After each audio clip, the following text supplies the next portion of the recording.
Designing a website can be a long process, but it doesn't have to be. I think it really comes down to what it is you want to achieve with the website. If it's just a brochure website where you're just kind of showcasing your product or your service, it doesn't necessarily need to be a really big, arduous process. Whereas if it's a key part of your service offering and it's a platform that you're building online, then it can be a very big project. So it does really depend on what it is that you're building. The biggest keys to a successful web design is to ensure you have a detailed spec, a really good brief for any web agency to understand exactly what it is you want. And it's very important that for them to get it right as quickly as possible, that you communicate and you plan exactly what the performance indicators are. And then they can kind of direct their resources to where the most important parts of the web design will be. Wireframes help you to understand the content that's going to be on that page, the structure, the user flow, and how the site's going to work without any of the glossy finishes of a design. And I think it's really important to work that out before you get excited about how a website's going to look. It should be more about how it's going to function first for you to achieve whatever you've set in your goals in the specification. I think that's personal to a business and to a brand, and that's why it's so important to make sure that any web agency you work with really understand what your brand values are, because they could get a design completely wrong, or you could end up spending a lot of money on avenues that they explore that have nothing to do with what you want to achieve with how the website's going to look.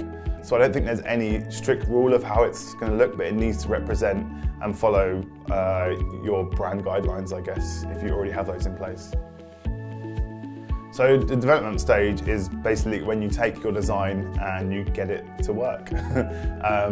So you have front-end developers and back-end developers. So front-end developers will deal with kind of what the user sees, and back-end developers will deal with all the effort that's done in the background by your servers or whatever service you're using, whatever platform you decided to go with.